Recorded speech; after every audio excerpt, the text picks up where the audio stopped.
নিজেদের বিয়েবাড়িতে নিজেদের রেডি করা মেনু আয়েশ করে খাওয়ার সুযোগ একটুই হয় না। গেস্ট অ্যাটেন্ড করতেই চলে যায়। আমার দাদার বিয়েতে যে স্টলগুলো ছিল তার মধ্যে ছিল চিকেন সাটে, আর ছিল মোমো, আর কফি। তিনটের মধ্যে আমি সেরকমভাবে কিছু টেস্ট করতে পারিনি, তাই আমার বাড়ির তো কেউই পারেনি।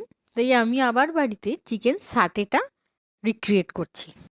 নমস্কার, আমার চ্যানেলে সবাইকে স্বাগত।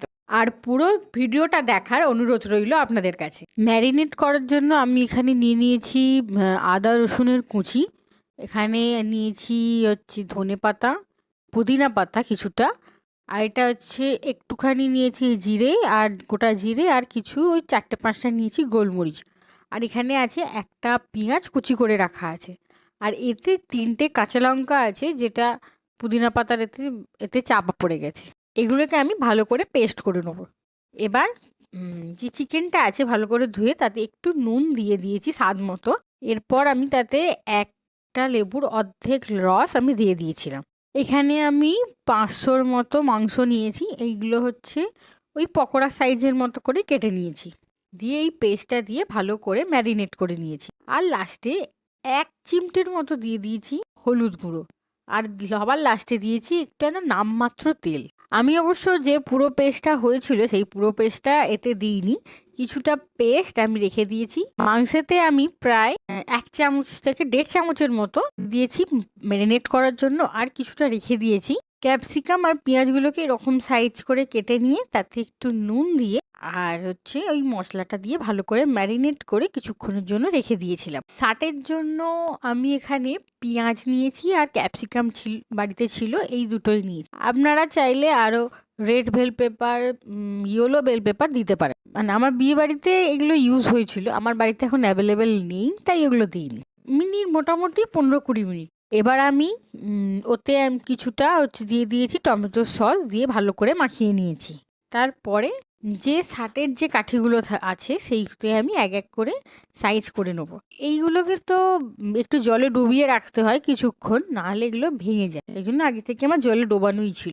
এবার এক এক করে ভালো করে সাজিয়ে নিয়েছিলাম। আমার কাছে পেঁয়াজের ভাগ কম ছিল বলে প্রথমে একটা দুটোতে আমি পেঁয়াজ আর ক্যাপসিকামের মানে মানটা একই রেখেছি। তারপরে আমি এক এক করে পেঁয়াজটা কমই দিয়েছি, একটা একটা করে দিয়ে, আর ক্যাপসিকামটা বেশি দিয়ে পুরোটা রেডি করে নিয়েছি।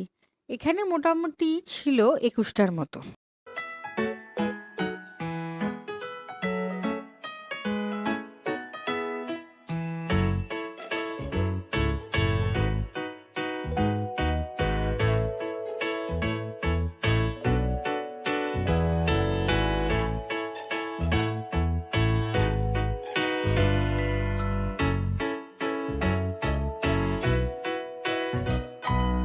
ম্যারিনেশনের যে মশলাটা সেটা তো রয়েই গেছে, তাতে আমি 4 চামচের মতো বেসন দিয়েছি, 2 চামচের মতো অ্যারারুট দিয়েছি। আমার এগুলো সবই এই মানে যেহেতু বিয়ে বাড়ি শেষ হয়েছে, সবই এগুলো ছিল, যেগুলো যেগুলো ছিল সেগুলো দিয়েই করেছি।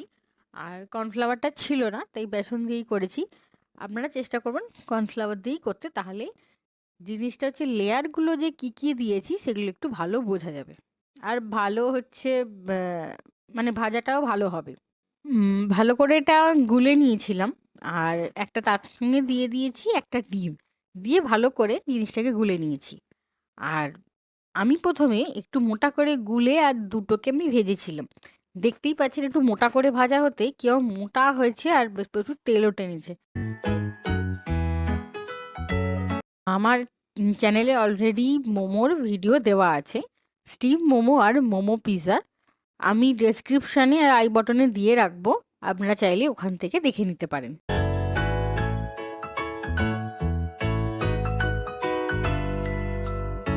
তারপর আমি আরেকটু পাতলা করে, যখন আরেকটু পাতলা করলাম তখন একদম ঠিকঠাক সাটিগুলো রেডি হয়েছে।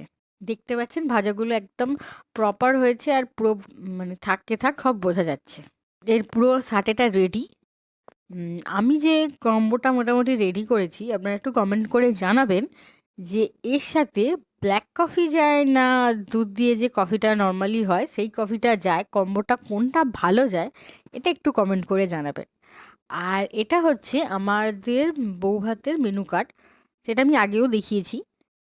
আর এর মধ্যে আপনারা কোন রান্নাটা আপনারা দেখতে চাইছেন সেটাও অবশ্যই কমেন্ট করে জানাতে পারেন। আমার ভিডিওগুলো ভালো লাগলে ইউটিউব থেকে দেখলে লাইক, শেয়ার অ্যান্ড সাবস্ক্রাইব করে দেবেন। আর যদি ফেসবুক থেকে দেখো তাহলে একটা আমাকে ফলো করে দেবে। আমার ফেসবুক পেজের সাথে যদি আপনারা যুক্ত হতে চান তাহলে ডেসক্রিপশনে আমার এই ফেসবুকের লিঙ্কটা দেওয়া আছে। আর আমার এই ভিডিওগুলো কেমন লাগছে অবশ্যই আমাকে কমেন্ট করে জানাবেন। ভালো থাকবেন, সুস্থ থাকবেন।